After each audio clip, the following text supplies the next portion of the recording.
आज हम पढ़ने जा रहे हैं टाइप्स ऑफ साल्ट्स के बारे में।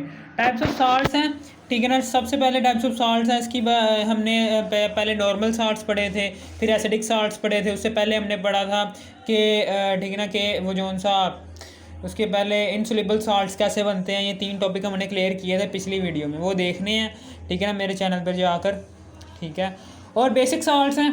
बेसिक साल्ट्स में हम क्या करते हैं, ये टाइप्स ऑफ साल्ट में बेसिक साल्ट्स हैं, जैसे कि नाम से ज़ाहिर है, ठीक है ना, कि बेसिक साल्ट्स। यहाँ पर बेसिक साल्ट्स हैं, ये देखें, ये वाला किधर है, ये बन गया बेसिक साल्ट, जो कि यहाँ पर बेसिक से ही शुरू होंगे, ठीक है ना। एलुमिनियम हाइड्रोक्साइड, इसमें बेस होगी, ये एलुमिनियम हाइड्रोक्साइड हो ऐसा नज़र आ रहा है, इसका मतलब क्या है, बेस, ठीक है ना। सबसे पहले तो ये 3 रिएक्शन है, ओके।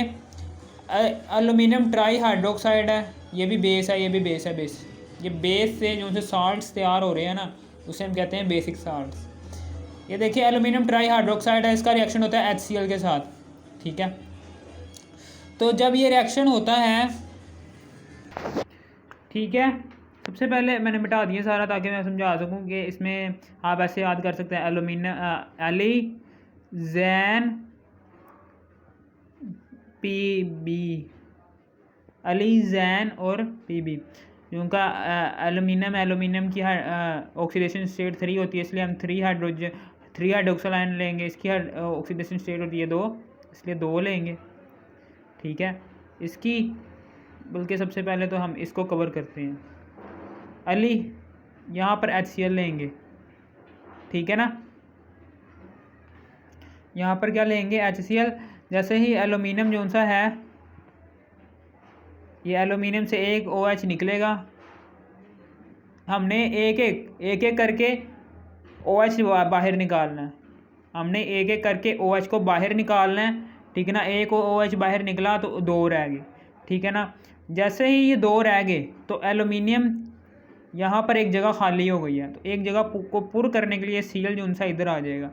यहाँ पर क्या हो गया है, ये पॉजिटिव है 3, यहाँ पर अभी पॉजिटिव 2 है, क्या है, यहाँ पर -2 है, सॉरी -2 है। तो ये क्लोरीन के ऊपर क्या है, क्लोरीन चूँका अट्रैक्शन रखता है नेगेटिव की, इसलिए -1 जो सा है ये +3 के पास चला जाएगा। वो जगह खाली देखेगा, इसको पता है कि मैं अब इससे इलेक्ट्रॉन ले सकता हूँ। तो ये क्लोराइड क्या करता है, ये क्लोरीन क्या करता है, ये एक इलेक्ट्रॉन के लालच में ये बॉन्ड ब्रेक करता है। ये बॉन्ड ब्रेक करने के बाद ये एलुमिनियम के पास चला जाता है ऐसे, ठीक है, चला गया एलुमिनियम के पास। और फिर प्लस, जैसे ही एलुमिनियम के पास चला गया, यहाँ पर एक OH बाहर निकला था जो सा, वो इस H के साथ मिल जाता है, इस H के साथ एक OH मिल गया और इस तरीके से ये बन गया। अब उसके बाद जो सा ये है ना, ये एलुमिनियम यानी कि एलुमिनियम है, OH2 है, और यहाँ पर जो सा Cl है ये दोबारा लिखेंगे, ठीक है। और ये HCl दोबारा लिखेंगे हम। HCl क्यों दोबारा लिखना है हमें, क्योंकि अब पता चल जाएगा, क्योंकि ये देखें एलुमिनियम है, एलुमिनियम वैसे का वैसे आ जाएगा, ठीक है। एलुमिनियम क्या आ जाएगा, वैसे का वैसे आ जाएगा। एलुमिनियम वैसे का वैसे आ गया। और अब उसके बाद यहाँ पर आपको पता है मैंने एक दफ़ा OH को बाहर निकालना है, एक दफ़ा हमने एक और OH को बाहर निकाला, ठीक है। और यहाँ पर Cl लिखा। अब यहाँ पर एक और जगह खाली हुई है, यहाँ पर +3 ऑक्सीडेशन स्टेट है इसकी कितनी है, -1 -2 -1, और इसकी क्या है, -1 -2 है। अभी -3 होने के लिए क्या होगा, यहाँ पर एक और जब क्लोरीन आएगा ना तो ये -3 हो जाएगी। इनके -1 इसका है, -1 इसका है, ऑक्सीडेशन स्टेट -1 और -1 कितना होता है, -2 होता है, -2 होता है। अब ये -2 को फिल करने के लिए क्या करेगा, ये क्लोरीन देखेगा जी मुझे एलुमिनियम से ना ये एक इलेक्ट्रॉन मिल सकता है, तो एक इलेक्ट्रॉन लेने के लालच में अपने ऑक्टेट रूल के मुताबिक अपने आप को स्टेबल रखने के लिए इसके वैलेंस शेल में 7 इलेक्ट्रॉन होते हैं। ये एक इलेक्ट्रॉन लेने के लालच में क्या करता है, ये बॉन्ड ब्रेक करता है और सीधा इसके पास चला जाता है जी। जैसे ही इसके पास जाता है तो Cl2 बन जाता है। फिर उसके बाद यहाँ पर ये H है, ठीक है ना। ये देखें, अब ये जो सा H है ना, ये चला गया, अब उसके पास ये चला गया। अब ये जो सा OH है ये बाहर निकलेगा, ये H के साथ मिलेगा, H बॉन्ड OH, H2O बन गया।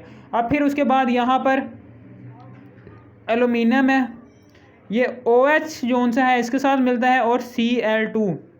अब उसके बाद यहाँ पर HCl बनाते हैं। HCl के बाद दोबारा रिएक्शन को होता है क्योंकि हमने OH को ख़त्म करना है, H2O बनाते रहना है। अब यहाँ पर क्या होगा, एलुमिनियम है ये फिर से OH को निकालेगा यहाँ से, तो यहाँ से जो सा एक जगह एक और खाली हो जाएगी, Cl2 है। तो ये क्लोरीन देखेगा जी मेरे वैलेंस शेल में तो 7 इलेक्ट्रॉन है, इसने शेयर क्या आएगा, मैंने तो शेयर किया हुआ है हाइड्रोजन के साथ, मैंने नहीं शेयरिंग करनी, मैंने एलुमिनियम मेटल से इलेक्ट्रॉन लेना है क्योंकि पता है आपको मेटल जो उनसी होती हैं वो इलेक्ट्रॉन देने की सलाहियत रखती हैं, जबकि नॉन मेटल वो इलेक्ट्रॉन लेने की सलाहियत रखती है। एलुमिनियम जो उनसी है वो इसे क्लोरीन, उससे पता है एलुमिनियम में मेटल है, ठीक है ना, मुझे इलेक्ट्रॉन दे देगी, क्योंकि आपके ने पीछे काफ़ी तफसील से मैंने पढ़ाया हुआ है कि एलुमिनियम क्यों देने की सलाहियत रखती है इलेक्ट्रॉन, ठीक है ना। ओके, समझ आ गई आपको, क्योंकि ये एलुमिनियम है, इसके वैलेंस शेल में 3 इलेक्ट्रॉन है, जैसे ही 3 इलेक्ट्रॉन खारिज करेगी ना तो ये ऑक्टेट रूल के मुताबिक ये भी स्टेबल हो जाएगी। चूँकि यहाँ पर अब 1 इलेक्ट्रॉन इसके वैलेंस शेल में, ये देखें यहाँ पर +3 है, +3 है, ठीक है ना, +3 है। जैसे ये चला जाएगा ना, यहाँ पर 1 इलेक्ट्रॉन जो सा है वो ये पहले इसने लिया हुआ था 1 इलेक्ट्रॉन, जैसे ये बाहर निकलेगा एलुमिनियम जो सा है, जैसे ये बाहर निकलेगा तो ये जो सा है इसकी एक जगह फिल, OH की जगह फिल करने के लिए क्लोरीन एटम यहाँ से अपना बॉन्ड तोड़ेगा और यहाँ पर आ जाएगा, ठीक है, समझ आ गई। ये OH है, ये बाहर निकल गया, ठीक है ना, 6 ये हैं, 1 ये है, ठीक है ना, समझ आ गई, 6 ये हैं और 1 ये है, इसने इलेक्ट्रॉन इसे दे दिया था और अब ये बाहर निकल गया। जैसे ये बाहर निकला, ये फ्री रेडिकल है 6-7, क्योंकि इसके वैलेंस शेल में 7 इलेक्ट्रॉन है, ये और नंबर ऑफ इलेक्ट्रॉन रखता है और ये फ्री रेडिकल है और यहाँ से हाइड्रोजन भी फ्री हो गया है, तो ये दोनों आपस में बॉन्ड बना लेंगे ऐसे करके, LOE पानी बन गया, ठीक है। फिर इसी तरीके से अली पूरा हो गया। अब जैन की बारी, जैन जो सा है अभी पता है आपको, जिंक का जो ऑक्सीडेशन स्टेट होता है 2 होता है, इसलिए हम OH का जो सा ऑक्सीडेशन स्टेट होता है -1। अब OH का -1 होता है, इसका +2 होता है, -1 एक और लेंगे हाइड्रोक्सल का, 2 लेंगे हाइड्रोक्सल के, -1 तो -2 इसका ऑक्सीडेशन स्टेट आ जाएगा, इसका +2 आ जाएगा। अब उसके बाद यहाँ पर ये रिएक्शन किससे करता है, जैन जो सा है ये रिएक्शन करता है HNO3 के साथ, ठीक है ना। आपको पता है मैंने अभी बताया है कि OH जो सा है वो बाहर निकलेगा, OH यहाँ से बाहर निकला, OH यहाँ से बाहर निकला, उस H के पास किया, NO3 है, जिंक जो सा है इसके साथ जो सा OH है, यहाँ से OH बाहर निकला, ठीक है ना, बाहर निकलने के बाद इस H के पास जाएगा, जैसे इस H के पास जाएगा तो यहाँ पर पानी बन जाएगा, ठीक है। और फिर उसके बाद यहाँ पर क्या होगा, यहाँ पर जिंक OH होगा और NO3 है, NO3 बन जाएगा और यहाँ पर HNO3 नाइट्रिक एसिड। अब उसके बाद हमने पता है कि OH जो सा है ये नाइट्रेट के ऊपर -1 चार्ज होता है, इसलिए क्या होता है कि ये -1 जो सा है, ये चूँकि हाइड्रोक्सल जो सा एक चला गया है तो एक -1 की जगह खाली होगी यहाँ पर। अब एक हाइड्रोक्सल जैसे ही जाएगा, यहाँ से एक हाइड्रोक्सल जैसे ही जाएगा, ठीक है ना, तो यहाँ पर तो एक जगह खाली हो गई है, ये यहाँ पर चला गया ना, एक जगह खाली हो गई है, तो यहाँ पर +2 इसका ऑक्सीडेशन स्टेट है, इसका -1 है, इसका -1 है ना। जैसे ही हाइड्रोक्सल इसके साथ आएगा, नाइट्रेट इसके साथ आएगा, अपना ऑक्सीडेशन स्टेट लेकर -1 दोनों इकट्ठे होंगे तो -2 बन जाएगा, इस तरीके से। अब फिर उसके बाद आगे है जी जिंक,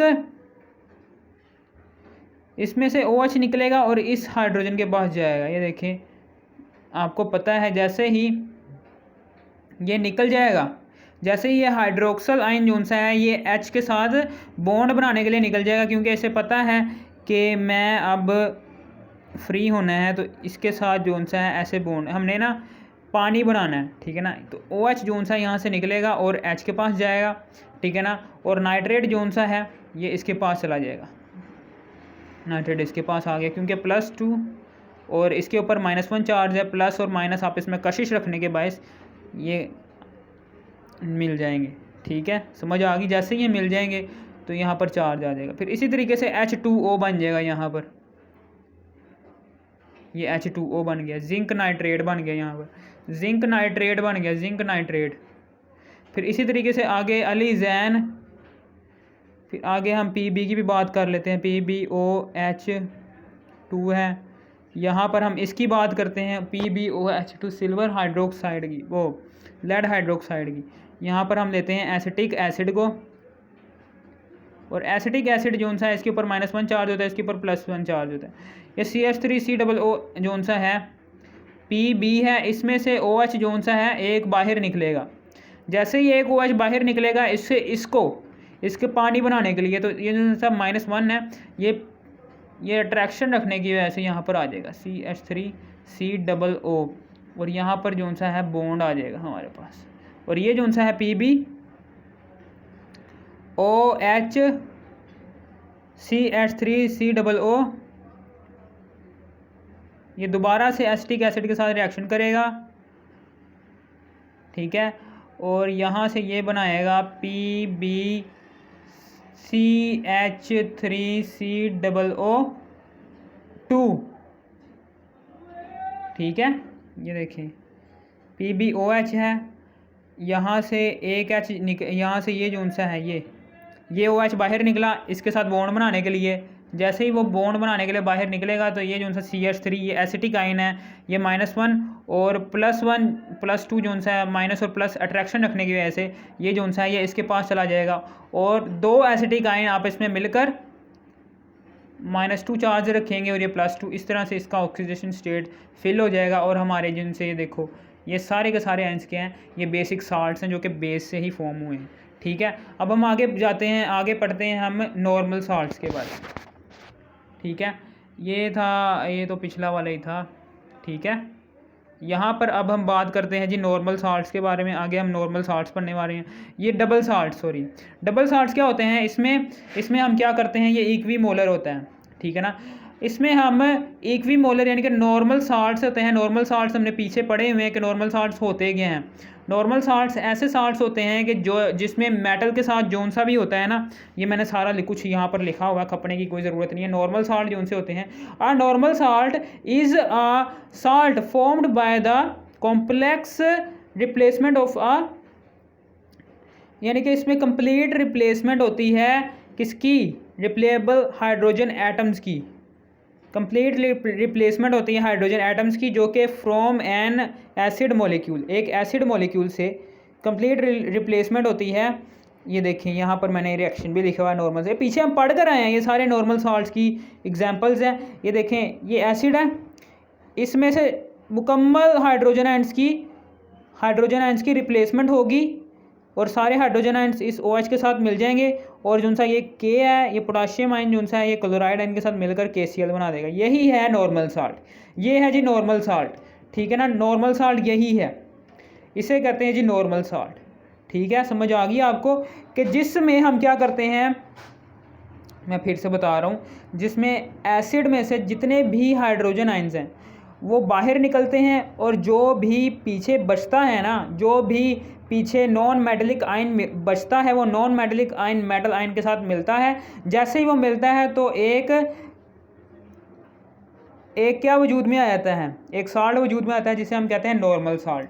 और हाँ, हम यही नॉर्मल साल्ट की बात कर रहे हैं। इक्विमोलर होता है, इनके 2 नॉर्मल साल्ट्स लेते हैं। फॉर एग्जांपल 2 नॉर्मल साल्ट्स हम लेते हैं जी, ये यहाँ से कोई उठा लेते हैं, KCl ले लेते हैं छोटा सा, और एक NaCl, एक KCl लिया और एक NaCl ले लिया, ठीक है।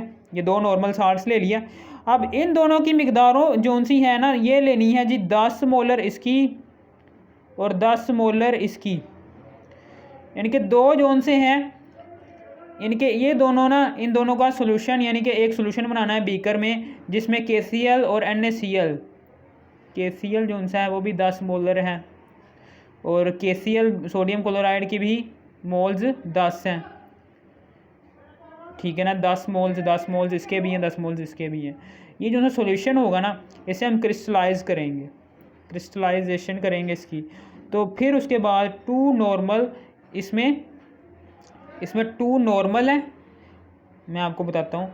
इसमें 2 नॉर्मल साल्ट्स हैं, 2 नॉर्मल साल्ट्स मौजूद हैं, जो कि इक्विमोलर हैं, यानी कि जिनके मोल्स इक्वल हैं, उसकी बात कर रहा हूँ। सैचुरेटेड सोल्यूशन, ऐसा सोल्यूशन, सैचुरेटेड सोल्यूशन मैंने ऊपर लिखा हुआ है, जिसमें सॉल्वेंट में maximum concentration of a solute हाल हुई हो, ठीक है ना, यानी कि maximum concentration of a solute हाल हुई हो। मिसाल के तौर पर चीनी और पानी का सोल्यूशन, ठीक है ना, शुगर सोल्यूशन, जिसमें maximum concentration of a solute हाल हुई हो, वही वाला सॉल्वेंट लेना है कि ये, ठीक है ना। ऐसा सॉल्यूशन होता है सैचुरेटेड सॉल्यूशन जिसमें सॉल्यूट की मिकदार मैक्सिमम हद तक हाल हुई हो सॉल्वेंट में, और जो सा बाकी सॉल्यूट है वो हाल ना हो रहा हो, वो ज़मीन, वो यहाँ पर बैठा हो, यानी कि जहाँ पर एक डायनामिक इक्विलिब्रियम कायम हो जाए। हमने पीछे पढ़ा था 9th क्लास में, ठीक है, कि सैचुरेटेड सॉल्यूशन में डायनामिक इक्विलिब्रियम कायम हो जाता है, ठीक है, समझ आ गई।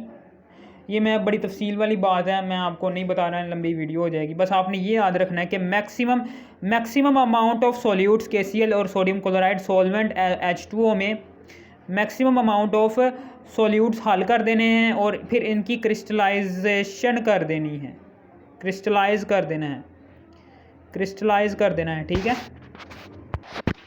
ठीक है। क्रिस्टलाइन फॉर्म में क्या होता है,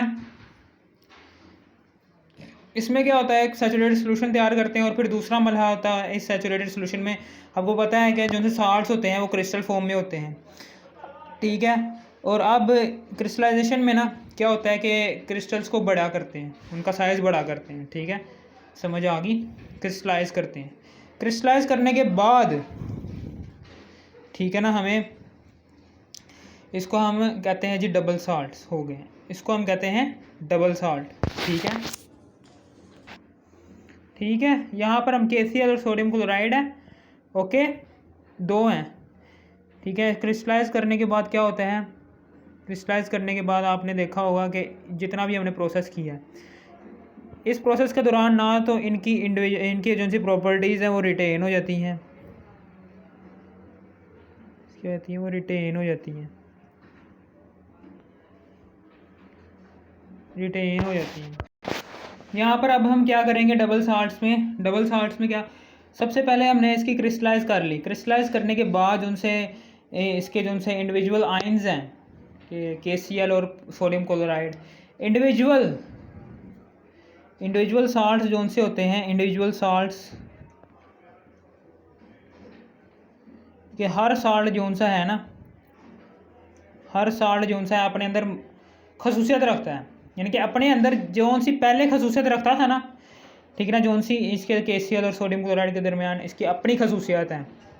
जब हमने इस सॉल्यूशन को तैयार किया है, 10 मोलर ये लिया है, इस सॉल्यूशन में सैचुरेटेड सॉल्यूशन तैयार किया है, इक्विमोलर सॉल्यूशन तैयार किया है, सॉल्यूशन तैयार करने के बाद हमने क्रिस्टलाइज किया है, क्रिस्टलाइज करने के बाद, ठीक है ना, क्रिस्टलाइज करने के बाद भी जो सी इनकी प्रॉपर्टीज़ है वो चेंज नहीं होती, सेम ही रहती हैं, ठीक है। और फिर यहाँ पर एक क्रिस्टल भी बनते हैं, यहाँ पर जो से एनाइंस हैं और कैटाइंस हैं, यानी कि एनाइंस क्या पैदा हो रहे हैं, ये वाले, ये वाले, और कैटाइंस क्या पैदा हो रहे हैं, ये वाले। इनके टेस्ट होते हैं, ठीक है ना, इनके टेस्ट होते हैं, ठीक है।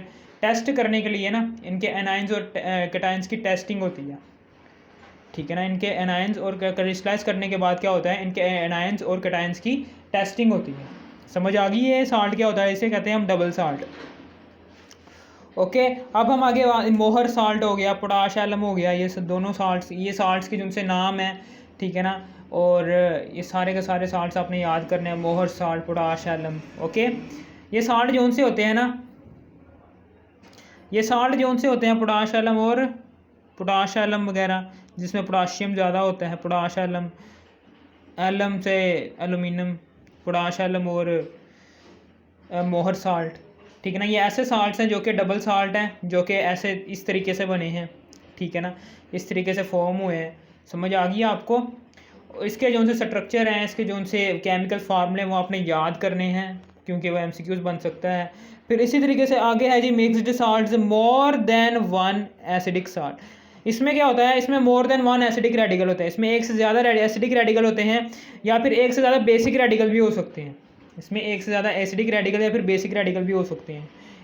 इसमें होता है एक है कैल्शियम OCl और फिर Cl। ये ब्लीचिंग पाउडर जो सा है ना, ये वाला, ये ब्लीचिंग पाउडर जो से जिससे हम कपड़े वगैरह धोते हैं, इसमें देखो, इसमें 2 हैं बेसिक रेडिकल, बेसिक रेडिकल, ठीक है।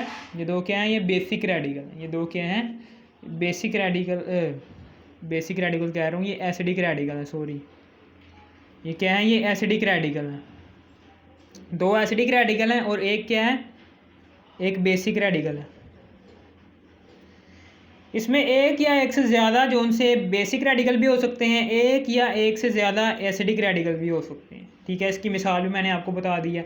अगर ये वीडियो आपको पसंद ना आई हो तो दोबारा से मुझे कह देना कि मुझे पसंद नहीं आई, मैं दोबारा भी बना सकता हूँ, ठीक है। कोई इसमें टेंशन वाली बात नहीं है भाई, ठीक है। और मिक्सड साल्ट, डबल साल्ट जो सा है, ये सारा मैंने आपको समझा दिया है। और फिर उसके बाद यहाँ पर एक बात है, मिक्सड साल्ट अगर आपको नहीं समझ आया तो मैं फिर से समझा देता हूँ। इसमें क्या है, इसमें हम इक्वी मोलर सोल्यूशन तैयार करते हैं। इक्वी मोलर सॉल्यूशन का क्या मतलब है कि 2 साल्ट्स लेते हैं, KCl और NaCl, और इनको एक सोल्यूशन में डालते हैं, एक टैंक में डालते हैं जिसमें इसकी भी मिकदार 5 मोलर, इसकी भी मिकदार 5 molar, for example molar concentration में कह रहा हूँ, ठीक है ना। इक्वी मोलर सोल्यूशन तैयार हो गया, ठीक है ना। अब हम इसके बाद इसकी क्रिस्टलाइजेशन करते हैं, यानी कि क्रिस्टलाइजेशन वो प्रोसेस होता है जिसमें हम सबसे पहले सोल्यूशन तैयार करेंगे। इक्वी मोलर नॉर्मल साल्ट है, ये नॉर्मल साल्ट, 2 नॉर्मल साल्ट है, 2 नॉर्मल साल्ट है, इनका इक्वी मोलर सोल्यूशन है, इक्वी मोलर सॉल्यूशन है।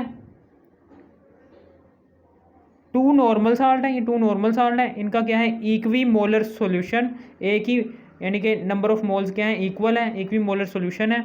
और सॉल्यूशन कौन सा, ये सैचुरेटेड, ऐसा सॉल्यूशन कि जिसमें सॉल्यूट की मिकदार मैक्सिमम अमाउंट जो सी सॉल्यूट है वो सॉल्वेंट के अंदर हल हुई हो, सैचुरेटेड सॉल्यूशन उसे कहते हैं, ठीक है। ये क्रिस्टलाइज फॉर्म होती है इसकी, क्रिस्टलाइज फॉर्म, इसको हम क्रिस्टलाइज करते हैं, यानी कि इसके मॉलिक्यूल्स, इसके जो उनसे अंदर क्रिस्टल्स हैं थोड़े बहुत, उसका साइज़ बड़ा करते हैं, क्रिस्टलाइज करते हैं, साइज़ बड़ा करते हैं इसकी, ठीक है ना। इसके KCl और सोडियम क्लोराइड जिनसे हल हुए हैं ना, बीच में मैक्सिमम अमाउंट ऑफ सॉल्यूट हल हुआ उसके क्रिस्टल्स को बड़ा करते हैं, ठीक है ना। बड़ा करने के बाद फिर हम क्या करते हैं, एनाइंस और कैटाइंस की टेस्टिंग करते हैं। एनाइंस यानी कि सोडियम आयन की और पोटाशियम आयन्स की टेस्टिंग करते हैं, ठीक है। टेस्टिंग करने के बाद, ठीक है ना, जो टेस्टिंग करते हैं, ठीक है ना, और ये हमारा हो गया डबल साल्ट सोल्यूशन, इसे हम कहते हैं डबल साल्ट। समझ आ गई, पोटाश एलम और देख लेना, पोटाश एलम और एक है मोहर साल्ट, ठीक है ना, वो सारा आपने याद करना है। ये सारा हो गया हमारा क्लियर। ओके बच्चों, मैं जा रहा हूँ। अगर आपको कोई समझ ना आया, अगर आपको लगे कि मैं वीडियो सही नहीं बना रहा, तो मुझे बता दिया करो कि भाई ये सही वीडियो नहीं बनी, ख़राब वीडियो बनी है, गलती हो गई है आपसे, बता दिया करो। ओके बच्चों, गुड बाय।